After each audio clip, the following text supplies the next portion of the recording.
Poursuite de la lecture du livre Credo de Monseigneur Gaume, avec aujourd'hui le chapitre 15 intitulé « Faiblesse des moyens ». Donc faiblesse des moyens pour instaurer la religion catholique dans le monde, bien entendu. La révolution qu'il s'agit d'opérer est sans contredit la plus difficile qu'on puisse concevoir. Toutefois, les moyens peuvent être si puissants, les mesures si bien proportionnées à l'effet, qu'insensiblement on vient à bout des entreprises en apparence les plus impossibles. On s'attend donc, et le bon sens l'exige, à voir paraître des êtres aussi extraordinaires que la mission qui leur est confiée. Comme l'humanité n'en offre point qui soit à un pareil niveau, ce sera sans doute la nature angélique qui fournira les héros de cette étonnante conquête. Non. Qui donc ? L'humanité. Du moins, on choisira dans l'humanité tout ce qu'elle possède de plus distingué par la supériorité du talent, par la noblesse de l'origine, par l'éclat des dignités, par la grandeur de la fortune, par l'étendue de la puissance, les Césars maîtres du monde ? Non. Au moins des Grecs, fameux par leur sagesse et par leur éloquence, des Romains dont le nom seul fait trembler les rois sur leur trône ? Non. Qui donc ? Des barbares. Mais au moins d'illustres barbares. Des Égyptiens, pères des sciences, des Gaulois ou des Parthes, redoutables à Rome elle-même ? Non, quelque chose de moins. Qui donc ? Des Juifs, peuple méprisé de tous les peuples. Mais du moins les chefs de la nation, les grands prêtres, les riches, les savants ? Non. Qui donc ? Des hommes du plus bas peuple, des pêcheurs de profession. Mais sous une grossière écorce, ils cachent sans doute les plus beaux dons du génie, ils sont très éloquents. Ils ne savent pas même leur langue. Très savants. Ils ne connaissent que leur obscur métier. Très riches alors, ils possèdent pour toute fortune leur barque et leur filet. Très vertueux. L'un est coupable de parjure, les autres de jalousie et d'ambition. Tous passent pour des hommes infâmes et de mauvaise vie. Ils sont donc des héros par le courage. Le plus brave tremble comme la feuille à la voix d'une servante. Du moins le nombre peut suppléer au courage. Ils seront des milliers. Ils sont 12, ni plus ni moins. Oui, 12 pécheurs, 12 juifs, c'est-à-dire littéralement les derniers hommes de la dernière des nations. Ou, suivant la juste expression de l'un d'eux, la balayure du monde.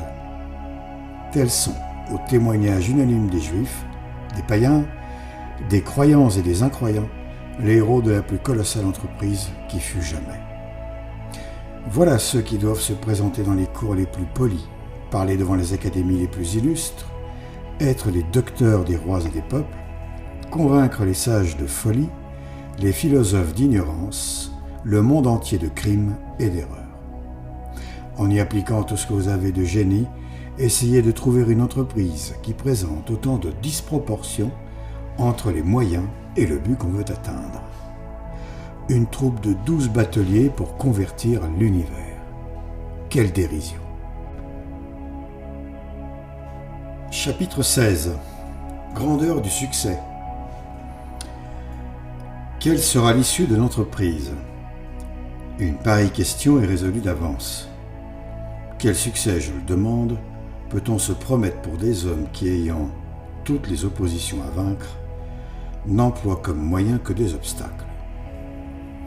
On voit d'une part deux religions, maîtresses du monde, le judaïsme et le paganisme. L'une vraie, mais transitoire, est en possession de l'énergique attachement de ses sectateurs, répandus dans toutes les contrées de la terre. L'autre est fausse, mais c'est une religion agréable et pompeuse, qu'on croit établie par les dieux, qu'on estime aussi ancienne que le monde, qu'on regarde comme la base de prospérité publique. D'autre part, est une religion sévère, simple nouvel ennemi des usages nationaux et de l'ordre établi. D'une part, les sages, les philosophes, les hommes de génie, les magistrats, les empereurs, les armées, l'univers entier. De l'autre, quelques ignorants sans défense, sans appui, sans secours.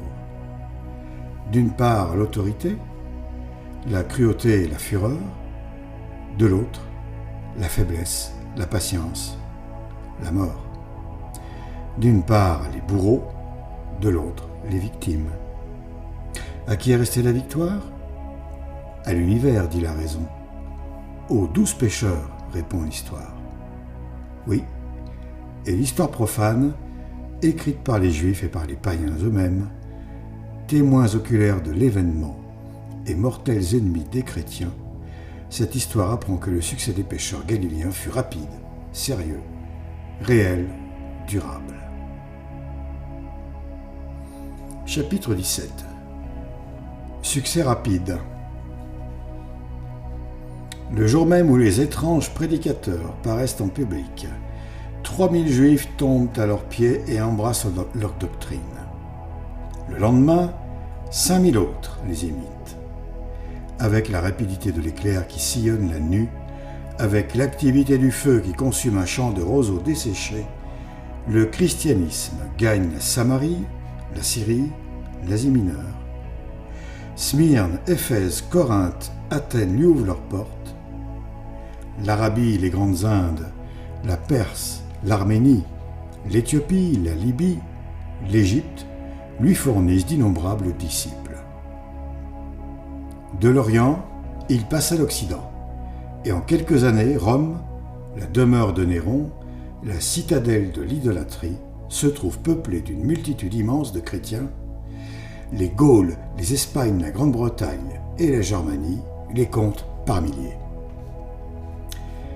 Ainsi, il avait annoncé Jésus de Nazareth. « Ma doctrine, disait-il un jour à ses disciples, fera le tour du monde avant la ruine de Jérusalem, c'est-à-dire en moins de 30 ans. » Matthieu 24, 4.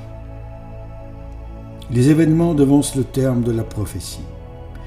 En 10 ans, le crucifié a des adorateurs dans toutes les parties de l'univers. 40 ans plus tard, au témoignage des persécuteurs eux-mêmes, la secte chrétienne a pullulé dans toutes les provinces de l'Empire.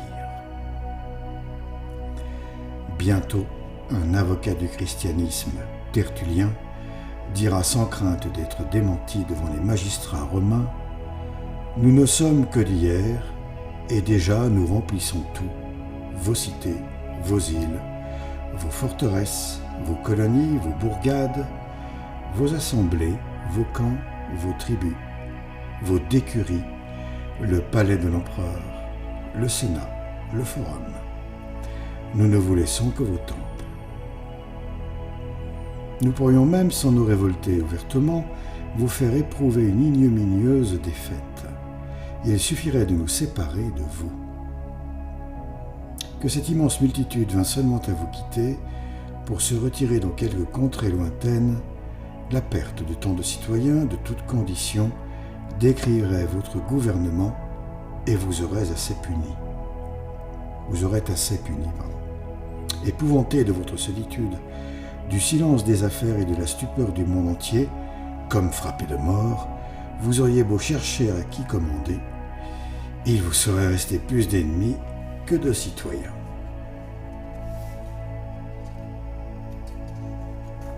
Ainsi, tandis que Rome, toujours en armes, eut besoin de 700 ans de victoire pour former son empire, le christianisme désarmé règne dès son origine sur toutes les nations, et la croix de Jésus-Christ est arborée sur des rivages où ne parut jamais l'aigle des Césars.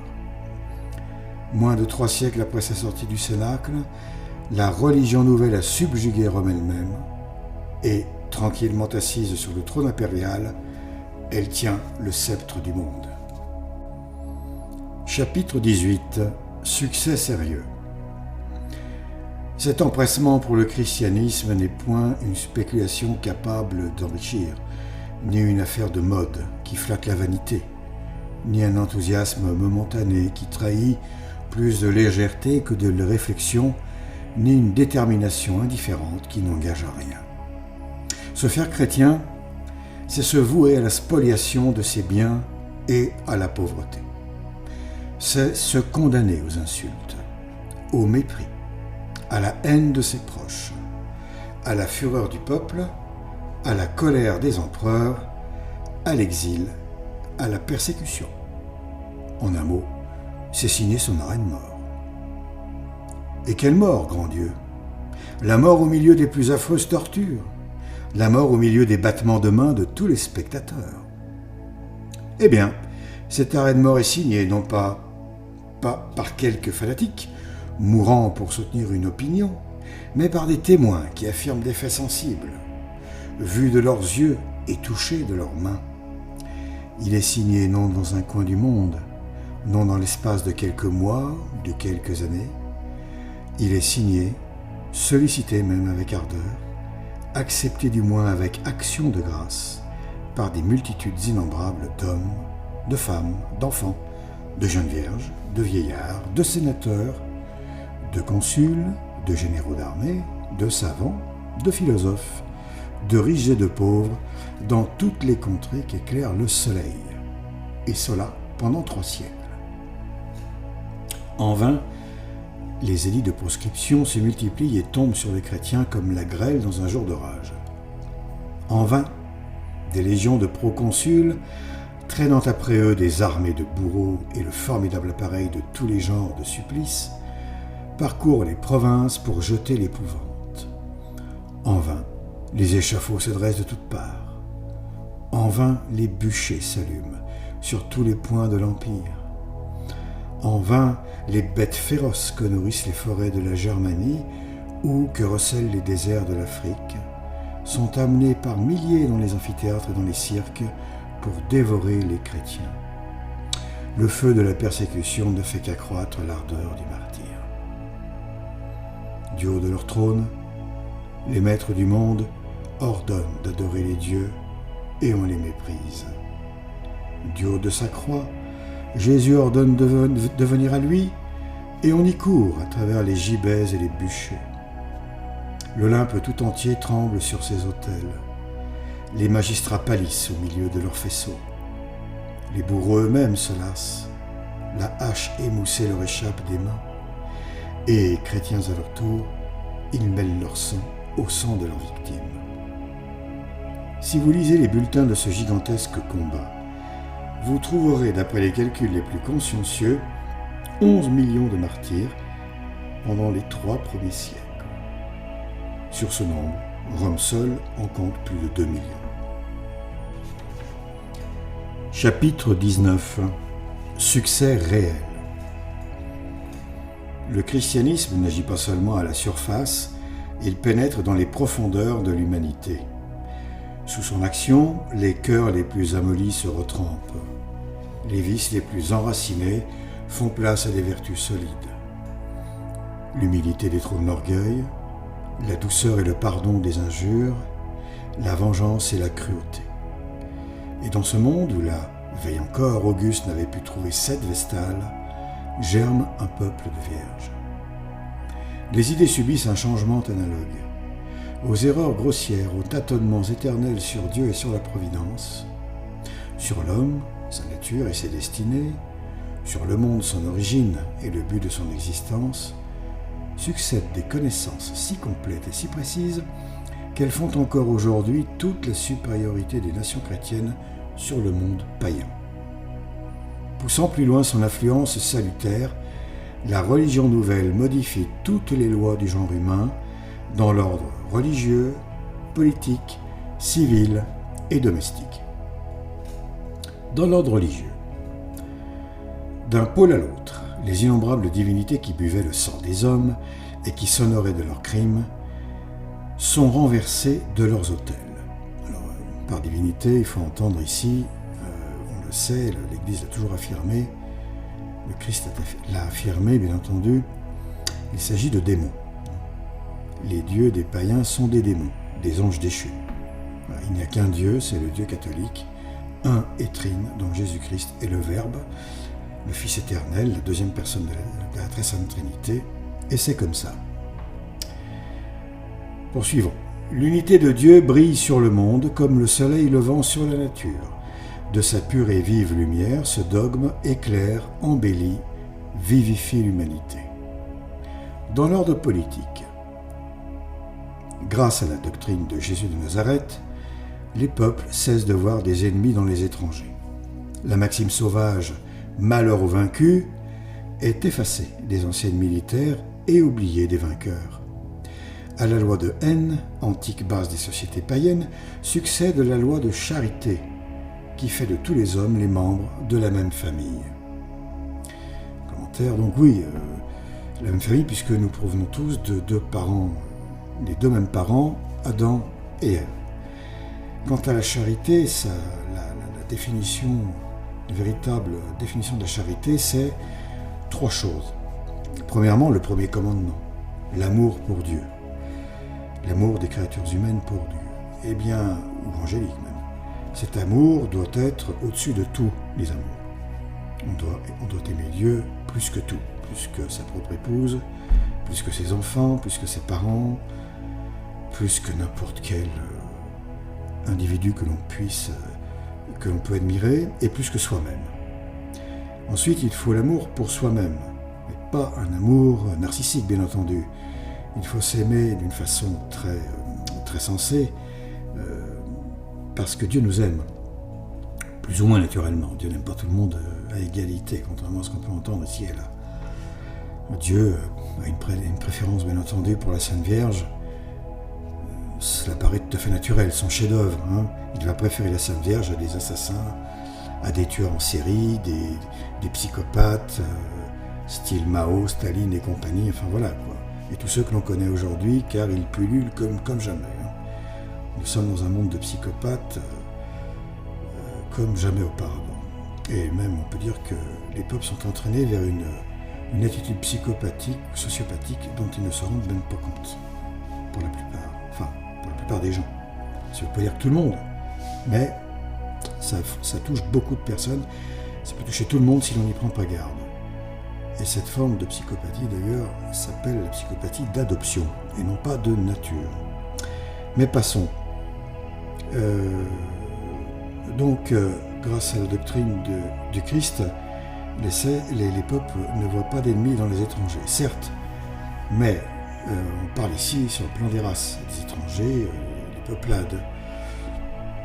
Mais il n'empêche que, sur le plan religieux, dogmatique, l'Église et sa doctrine, son dogme, qui est la parole de Dieu, qui est le moyen de salut de nos hommes jusqu'à la fin du monde ou la fin des temps, eh bien, doit combattre toutes les hérésies et tous les porteurs d'hérésies. Si l'on revenait sur l'Inquisition, on verrait qu'il y aurait beaucoup de surprises et que celle-ci a été tout à fait justifiée, l'Inquisition, la Sainte Inquisition, et qu'à partir du moment où elle a cessé, eh bien, ont recommencé les invasions, les hérétiques, la cinquième colonne infiltrée dans l'Église, avec tous les collabos, les apostats qui faisaient déjà partie de l'Église. Donc les spécialistes de l'infiltration, ce sont les adeptes du judaïsme, les juifs tout simplement, qui ont combattu l'Église pendant 2000 ans.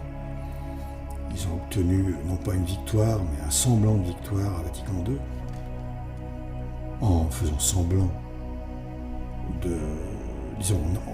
en transformant, on va dire, les choses de telle sorte que les gens n'ont pas vu qu'il y avait eu substitution de l'Église catholique par une secte qui enseigne une doctrine tout à fait étrangère au catholicisme. Tous ces sujets sont vastes, on ne va pas s'attarder dessus aujourd'hui, mais ça mérite d'être noté parce que tout aujourd'hui a pris une forme extrême et on voit que nous vivons alors qu'on devrait être dans une réaction aussi extrême que l'attaque, on va dire, que le danger, non seulement pour les corps, les sociétés, les familles, les pays, les nations, mais les âmes surtout. Eh bien,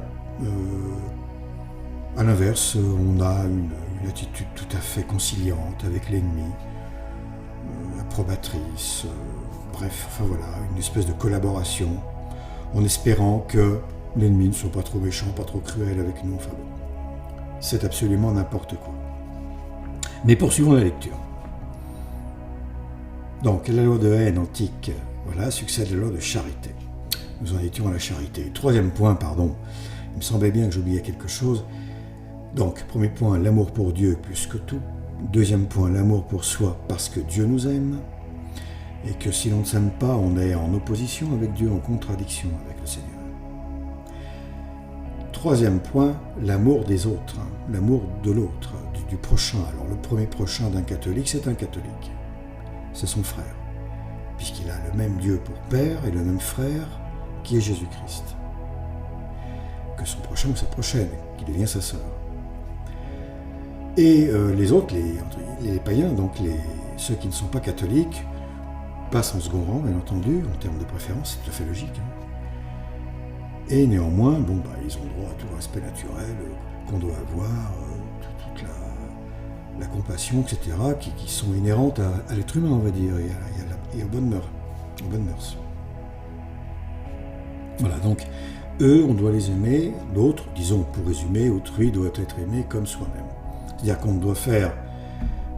ne doit pas nuire à l'autre pour s'élever, pour le dominer, l'écraser, l'esclavagiser, etc., etc., etc. Tous ces sujets pourraient être bien entendu approfondis, mais ce n'est pas le moment. Poursuivons. Dans l'ordre civil, maintenant, aboli de droit par la promulgation du christianisme, l'esclavage est aboli de fait, aussitôt que les circonstances le permettent.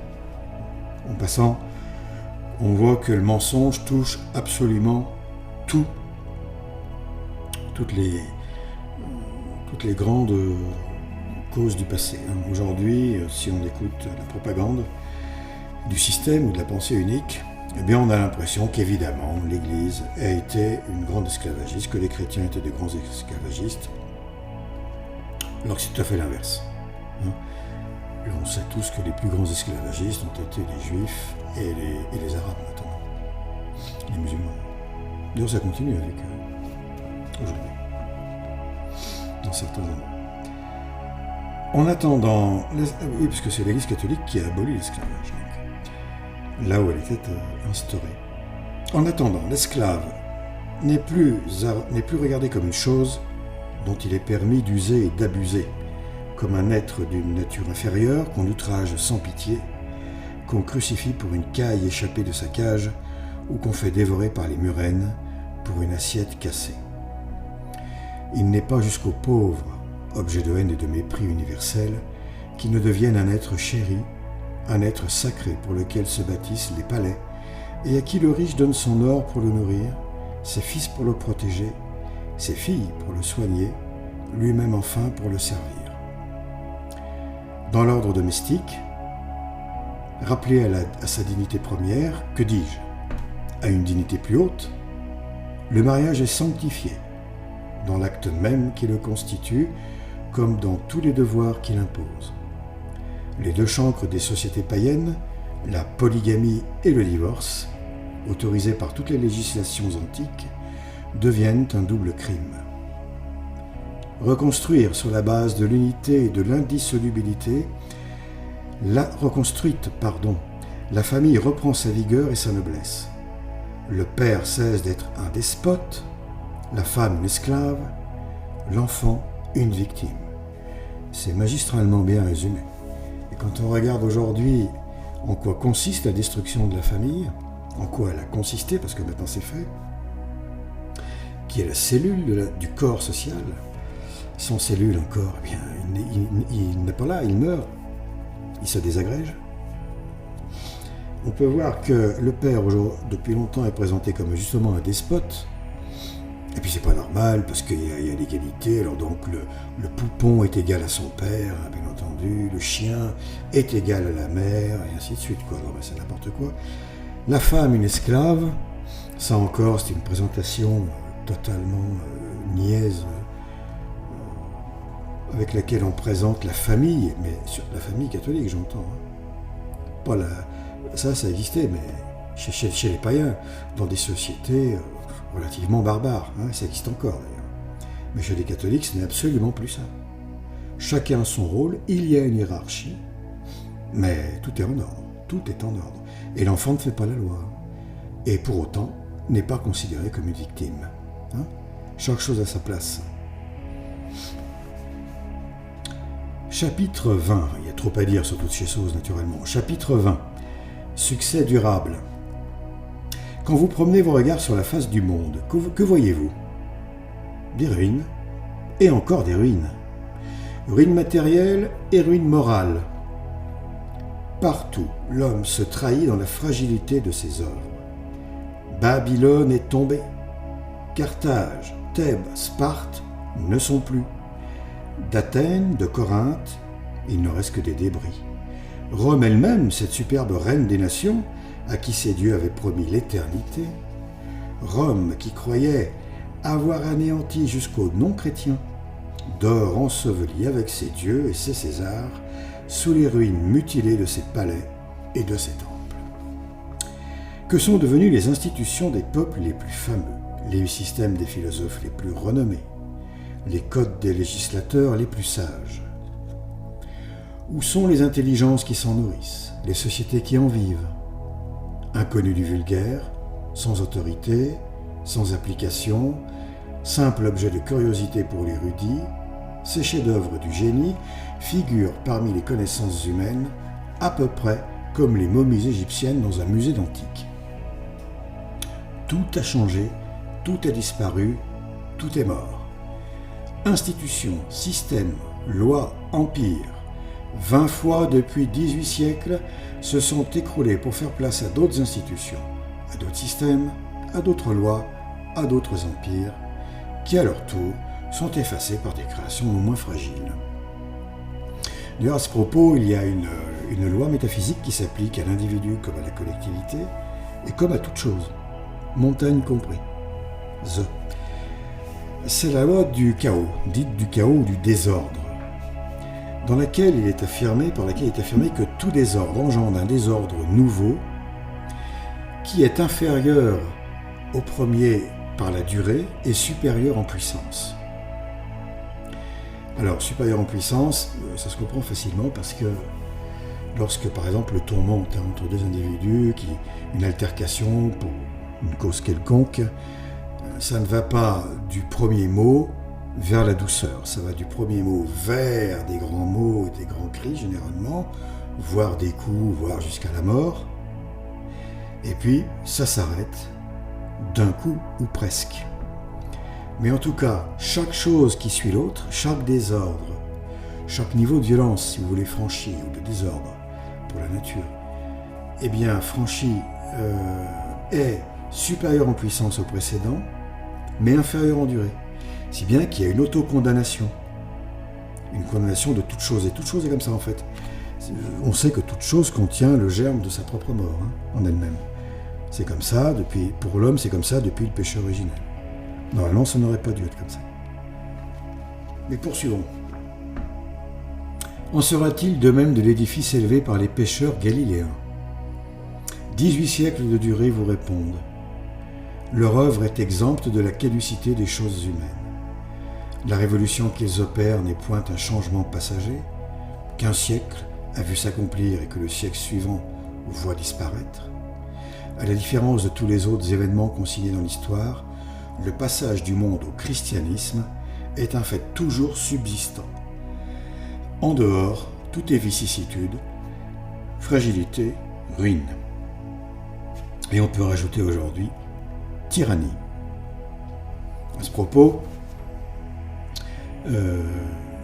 on remarquera qu'aujourd'hui, où l'Église a disparu, c'est-à-dire est éclipsée, non pas qu'elle n'existe totalement plus sur la terre,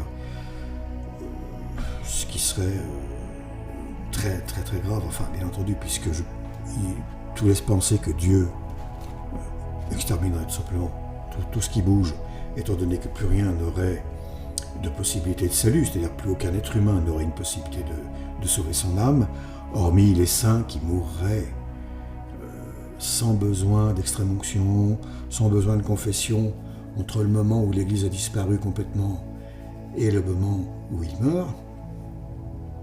Là, on peut peut-être les compter sur les doigts des deux mains, pour le monde entier, je ne sais pas. On pourra en être bien loin, enfin bon, quelques centaines tout au plus, j'imagine. Mais le jour où il n'y a plus un seul homme de foi sur la terre, c'est-à-dire une seule âme à sauver, le monde n'a plus aucune raison d'être, tout simplement parce que le monde a été créé pour les saints. Dieu a créé le monde, ce monde, pour les saintes âmes, pas pour que des des gens bouffis d'orgueil, de vanité, de cupidité, de cruauté, etc., jouissent du monde sous tous les aspects, pouvoir, puissance, richesse et ainsi de suite, luxure et compagnie. Non, non, ce n'est pas pour eux que le monde a été créé. C'est pour ceux qui jouissent le moins du monde, en fait. Ceux qui en jouissent le moins, ce sont les saintes âmes.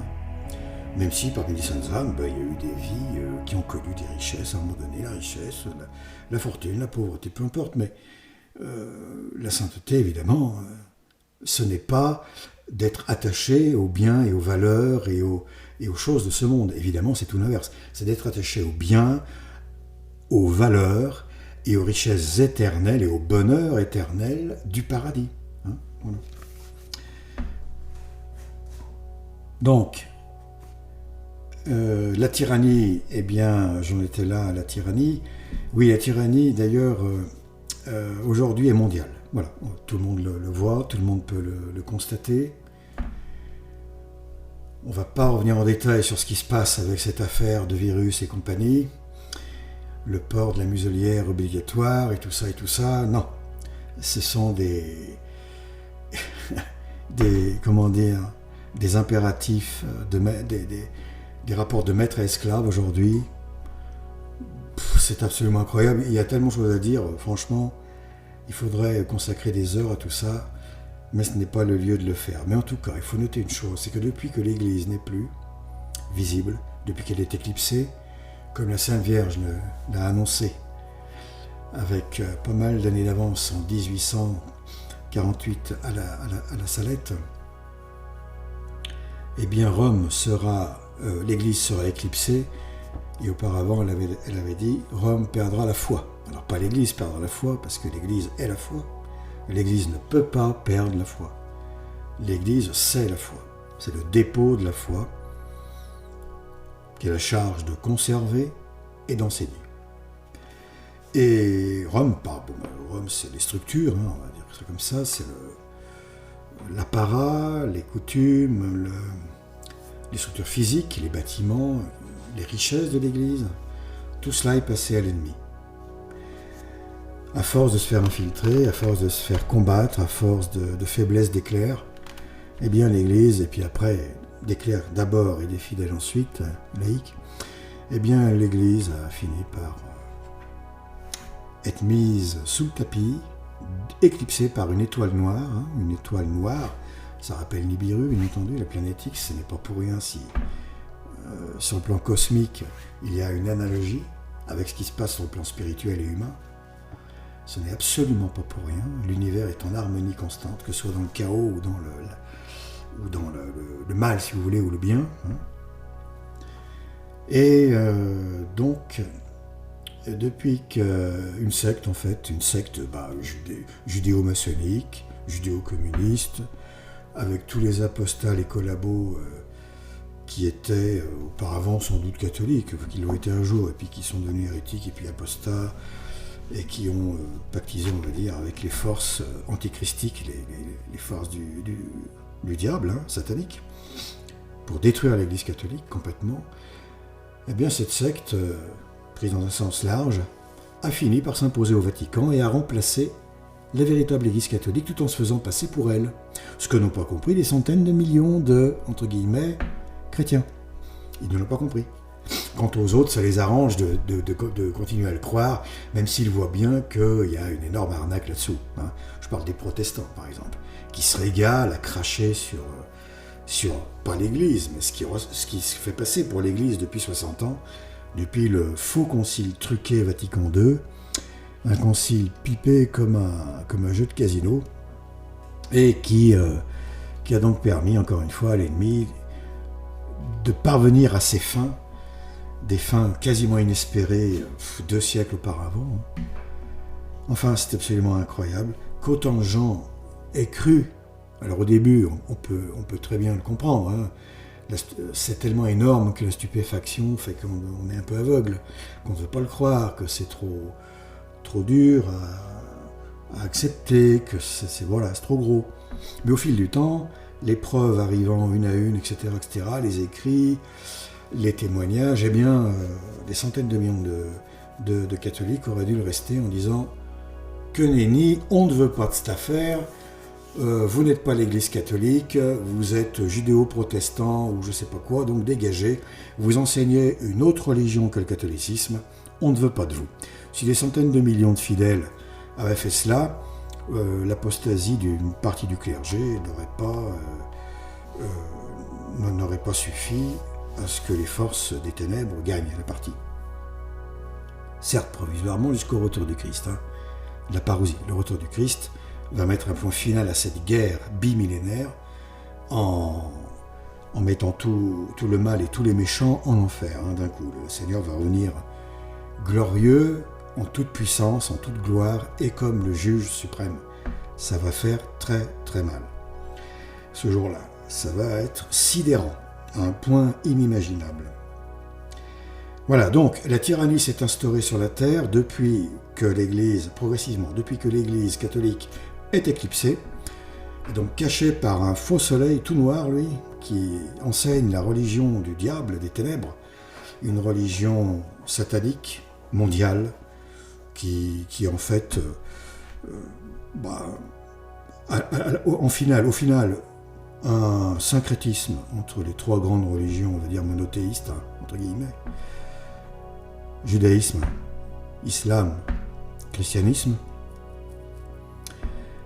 sachant qu'il y a un point qui gêne Satan et ses sbires, c'est que Jésus-Christ est véritablement Dieu. Il est Dieu, ce dont tout le monde s'aperçoit dès la mort, dès l'instant de la mort, puisque tout le monde passe devant lui une première fois, devant le Seigneur Jésus-Christ. Eh bien, ça gêne beaucoup parce qu'on ne peut rien faire, si vous voulez. L'ennemi, là, il est complètement bloqué avec ça. Dieu est venu sur terre, il a enseigné une vérité, la vérité aux hommes, une nouvelle religion qui suit la religion, le véritable judaïsme d'avant, pas celui d'aujourd'hui qui n'a plus rien à voir avec le judaïsme d'avant. Aujourd'hui, c'est du talmudisme, avec de la kabbale. Et donc, ça, il faut l'enlever, si vous voulez. Alors, le travail de Vatican II, de la secte Vatican II, c'est de dédiviniser Jésus-Christ. C'est de finir par arriver à ce que les gens ne croient plus en la divinité de Jésus-Christ. Voilà.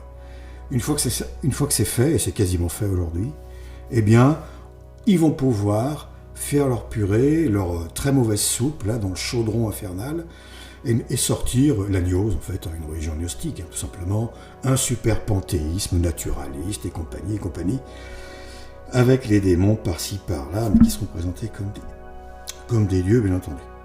Voilà, donc, il faut savoir enfin que, c'est là où je voulais en venir, mais il y a tellement de choses à dire, vous voyez, et encore, je m'efforce de ne rien dire, bien entendu, parce que si on s'attarde sur le sujet, il est bien évident qu'on peut y passer des semaines. Il y a des dizaines de livres là-dessus, des ouvrages à lire.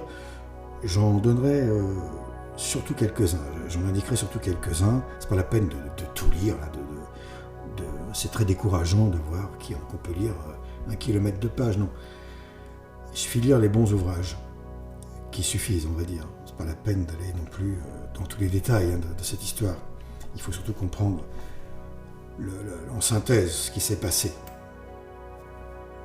Et je reviens sur une notion qui a été, je pense, qui était vraiment oubliée, dont on ne parle pas. C'est la fonction du pape. Alors, une des fonctions du pape, et à quoi il sert vraiment. Alors, il y a 2 livres là-dessus de Monseigneur Gaume, justement, dont je ferai peut-être la lecture prochainement.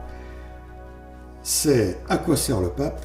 et « La peur du pape ». Ce sont 2 petits livres, par la taille, surtout « À quoi sert le pape », où l'on apprend, et où j'ai appris, que la présence du pape, et c'est tout à fait logique, entre guillemets, lorsqu'on y pense, la présence du pape, donc, protège, si ce n'est l'humanité tout entière, du moins la civilisation catholique, d'abord, et puis plus on s'éloigne du centre spirituel, moins il y a de protection, c'est naturel, comme les rayons du soleil chauffent de moins en moins à mesure que l'on s'éloigne du soleil, eh bien, protège le monde de la tyrannie.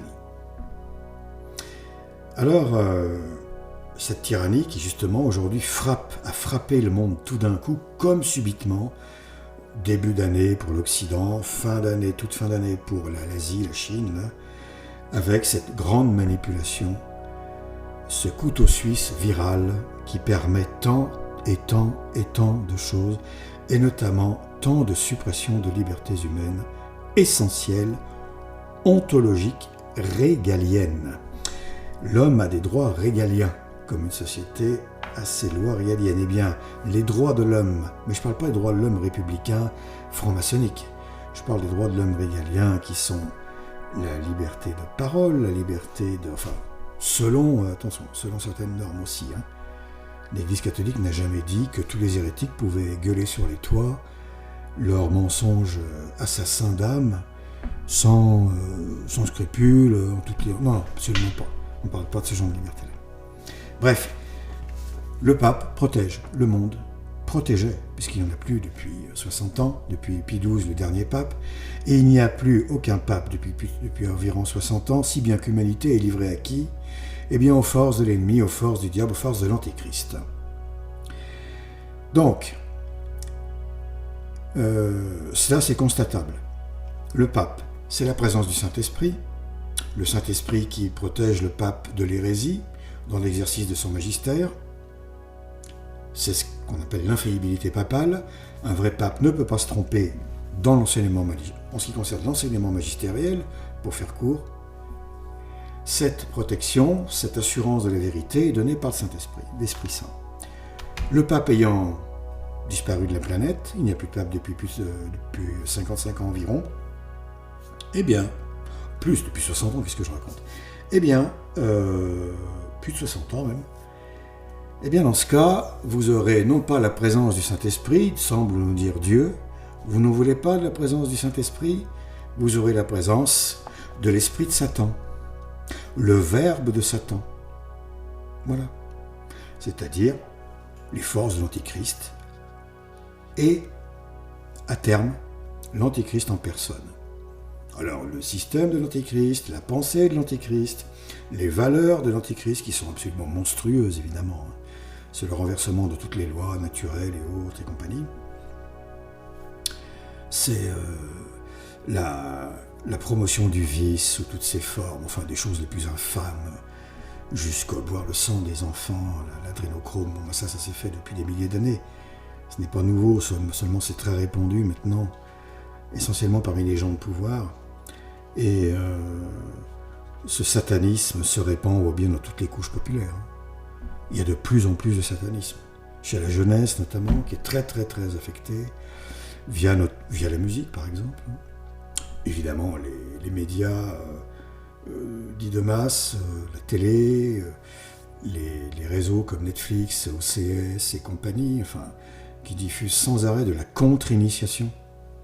C'est même pas de l'anti-initiation, c'est de la contre-initiation. C'est de la contre-mesure, c'est la contre-vérité. C'est un enseignement absolument diabolique qui est enseigné aujourd'hui à travers tous les médias. Tous, sans exception. Radio, télé, musique, journaux, revues, tout. Absolument tout. Voilà. La magie, la promotion de la magie, c'est une chose très importante à considérer.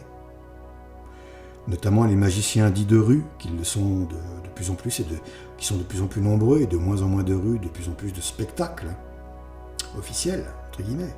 Il n'y a qu'à voir les Américains talents, là, je ne sais plus quoi, ce sont des émissions qui passent dans tous les pays maintenant, où des magiciens démoniaques, on les appelle comme ça parce qu'ils ont l'assistance des démons pour réaliser leur tour de magie. C'est de la véritable magie, là, on dépasse les lois naturelles. Il y a un mélange de prestidigitation, de savoir-faire humain et de magie. Mais il apparaît très très très clairement, c'est une évidence totale, et ils l'avouent eux-mêmes, n'importe comment ils ne s'en cachent pas, ils ont l'assistance d'esprits, de démons, ils ne disent pas démons, certains, mais d'entités, voilà, bref, de puissance, ce que vous voulez, mais en fait ce sont des anges déchus qui sont derrière. Ils sont derrière d'ailleurs les anges déchus, derrière les tables tournantes, derrière les fantômes, derrière la plupart du temps, derrière tout ce qui est poltergeist, les objets qui bougent dans tous les sens, etc. Ils sont derrière tous ces phénomènes, de médiumnité aussi, la voyance, les tarots, enfin Voilà, il ne faut jamais y toucher. Dieu nous a prévenus, ne touchez pas à ces choses-là, parce qu'en fait, c'est la science des démons.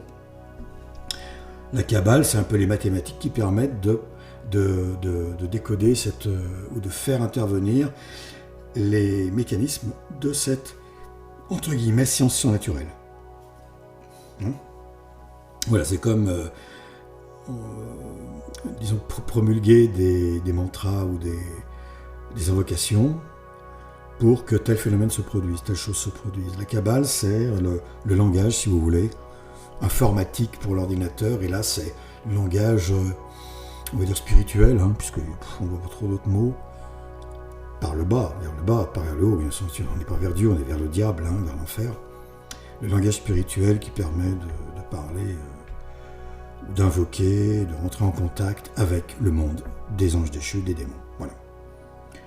Donc on se rend compte aujourd'hui, si on regarde un tout petit peu les choses avec franchise, avec honnêteté, sans avoir peur de la vérité, qui est terrifiante, sur le plan humain, sur le plan terrestre, c'est vraiment terrible. L'humanité aujourd'hui n'est pas prête du tout à affronter ce qui arrive, premièrement.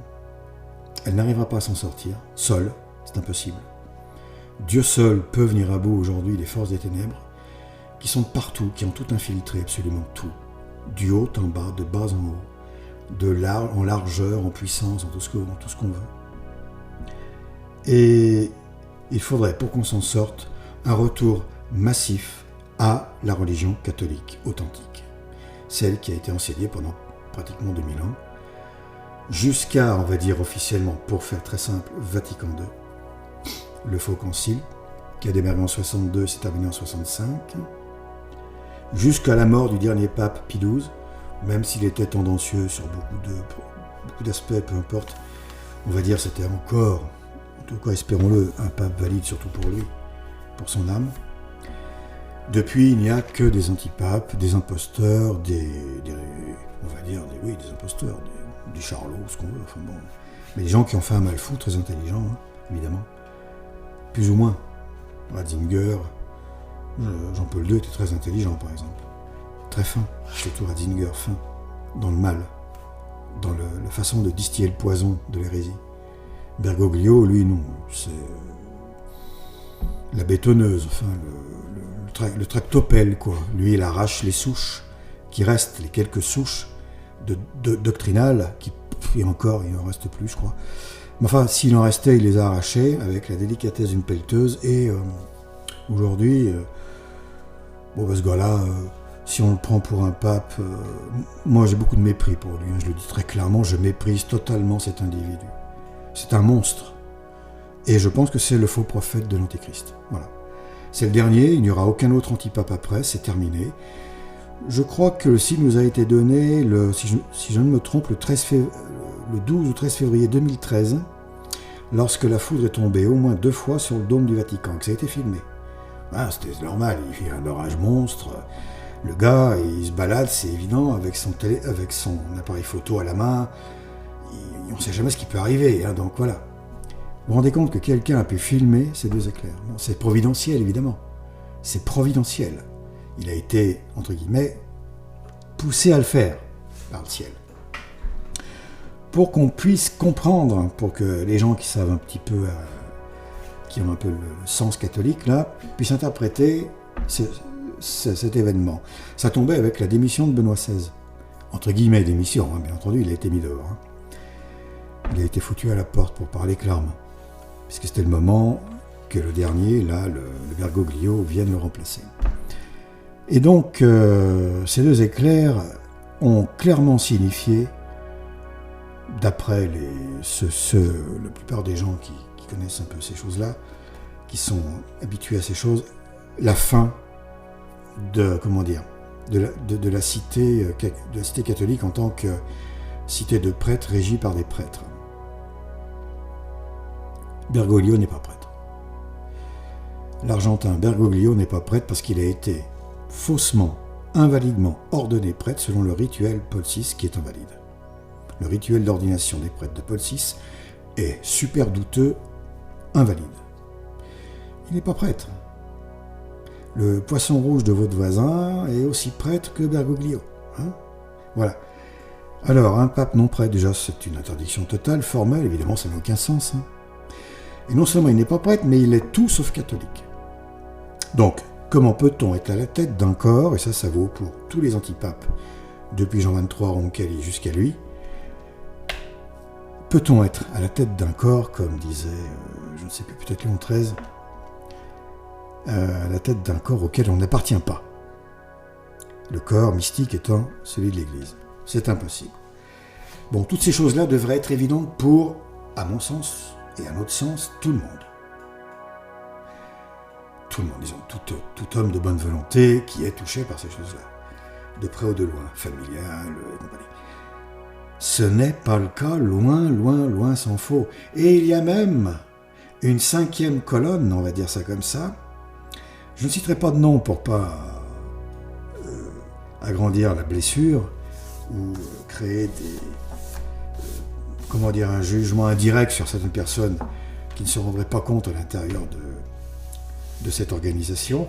Il y a une espèce de 5e colonne extérieure à la secte romaine, mais qui se fait passer pour l'Église catholique ou ce qui en reste, et qui est quand même d'accord pour reconnaître que Bergoglio est un pape. Alors mauvais, je ne sais pas quoi, mais je ne sais pas comment ils s'arrangent, leur sauce, mais pape, tout en reconnaissant qu'il est hérétique. Enfin, sans doute hérétique. Il y a de fortes suspicions.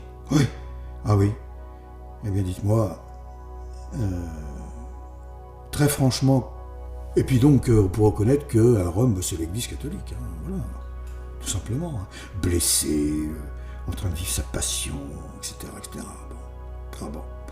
L'Église catholique ne peut pas perdre la foi. L'Église catholique ne peut pas la perdre.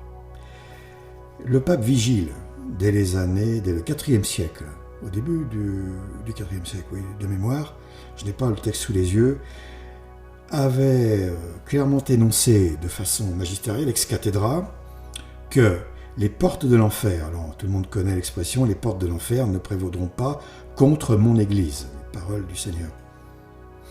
Eh bien, ces portes de l'enfer ont été définies comme étant l'hérésie, justement. Donc, si on traduit, l'hérésie ne parviendra jamais à entrer dans mon Église. On ne parle pas ici de méchants, de gens plus ou moins gentils, méchants, mauvais, menteurs, tricheurs, des infiltrés. Non. On parle de l'hérésie et des hérétiques. C'est pourquoi l'hérésie est excommuniante de facto. Un hérétique est excommunié d'office. Il n'y a pas besoin de déclaration. Hein. C'est automatique. C'est bien, c'est pratique. Ping, hérétique, dehors. Voilà, pour revenir dans l'Église, alors un hérétique, c'est un forcené qui, connaissant la vérité, la renie à un moment donné, la rejette pour adopter un mensonge. Voilà. Bon, ça c'est un hérétique. On ne parle pas ici de celui qui fait une erreur de bonne foi. Celui qui se trompe parce qu'il ne connaît pas assez le catholicisme, il manque de connaissances, par méconnaissance donc, et il fait des erreurs pas de jugement, mais doctrinales.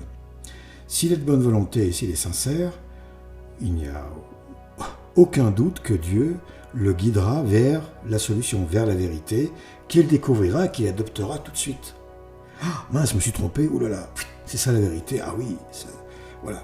Et il va l'adopter tout de suite sans rechigner. Non, un hérétique, c'est vraiment quelqu'un qui connaît, qui a connu, qui a rejeté les vérités.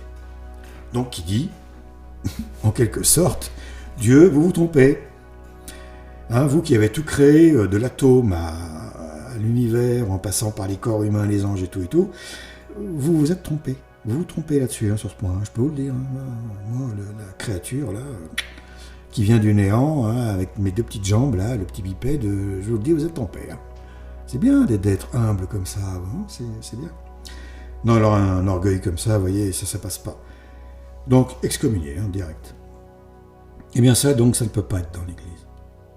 Alors qu'on arrête avec toutes ces histoires de oui, mais, ça c'est l'enfer qui aime bien oui, mais si, etc. Ces trucs-là. Non, oui ou non. Hein, voilà. Blanc ou noir. La vérité, elle est vraie ou c'est un mensonge. Il n'y a pas de vérité, allez, c'est vrai à 78%. Hein. Non, ça n'existe pas, ça. Ça n'existe pas. Hein. Qu'il y ait une goutte de poison dans l'eau, dans la carafe d'eau, qu'il y ait que du poison, Est-ce que quelqu'un va boire la carafe sachant qu'il y a une goutte de poison dedans? Bon, il n'y a que du poison, ça sent tellement mauvais qu'on ne la boit pas, mais même s'il y a une goutte et qu'on le sait, on la boit? Non, personne ne la boira. Il faut être suicidaire pour boire ça. Et là, on parle du suicide de l'âme. L'âme, un suicide éternel. Toujours. La damnation, c'est toujours. C'est-à-dire que dans 1000 milliards d'années, ça sera comme au premier jour. Et oui, dans 1000 milliards d'années.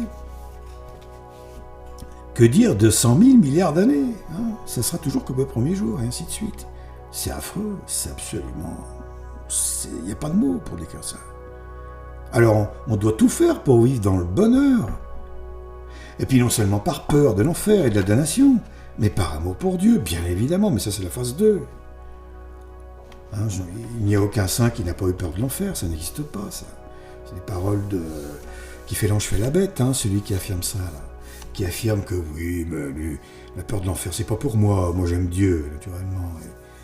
Et la peur de l'enfer, je ne l'ai pas. Je souhaite me sauver uniquement par amour pour Dieu. Non, mais bidon, c'est un menteur, celui-là. Un vaniteux. Une motivation, c'est la peur. C'est une motivation tout à fait saine. La peur de l'enfer est une motivation tout à fait saine. C'est le coup de pied au derrière. C'est le grand coup de pied au derrière. Les poils qui se dressent. Voilà, il faut en arriver là. S'il le faut, il le faut. Si c'est ça qui va faire que l'âme se sauve, il n'y a pas de problème. Étudier l'enfer. J'invite tout le monde à étudier les choses de l'enfer. Il y a des livres là-dessus.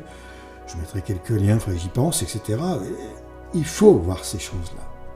C'est effrayant, c'est horrible, il n'y a pas de mots. C'est dingue. Et puis l'amour pour Dieu, bien sûr, c'est la panacée. Vouloir aller au ciel, vouloir se sauver parce qu'on aime Dieu, parce qu'on veut partager la maison du Père pour toujours.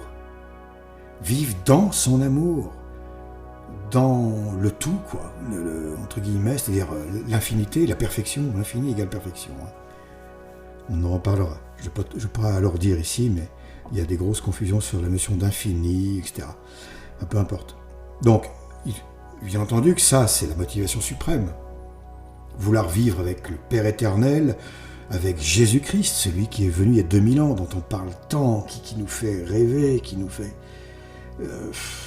c'est incroyable, le voir de visu, le voir tel qu'il est, Dieu, c'est tout à fait... C'est plus qu'extraordinaire. Le Saint-Esprit, la personne de l'amour. Waouh, attention. On ne peut rien rajouter comme amour au Saint-Esprit, pas un atome d'amour. Et on ne peut rien lui enlever, naturellement. C'est la perfection. La perfection, c'est ce à quoi on ne peut rien enlever ni ajouter. Et puis la Sainte Vierge. Oh, le chef-d'œuvre. Imaginons que Dieu soit un peintre. Eh bien la Sainte Vierge, c'est son tableau parfait. Son chef-d'œuvre. Alors là, c'est bien plus qu'un tableau. La Sainte Vierge, c'est une merveille. C'est la merveille des merveilles parmi les créatures. On pourra en parler là encore, bien entendu. Bref, d'autres l'ont fait tellement mieux que moi, la Sainte Vierge. Et donc aussi, je ne veux surtout pas m'attarder sur tous ces points, parce qu'on est encore là demain matin, voir aussi tous les anges qui arrivent en dessous de la Vierge. Les séraphins les plus hauts. Ensuite les chérubins, les séraphins qui adorent l'amour de Dieu. Imaginez ça, adorer l'amour de Dieu. Puis ensuite les saintes âmes humaines. Tous ces grands saints dont on parle, Saint Joseph d'abord bien sûr, Saint Jean le Baptiste. Saint Joseph, imaginez cet homme extraordinaire qui a pu vivre dans la chasteté, la pureté d'intention et d'esprit, avec une merveille telle que la Sainte Vierge, la plus belle des femmes. C'est la plus belle à tout niveau. Hein. Évidemment, plus encore intérieurement, au niveau de l'âme, que sur le plan extérieur, naturellement.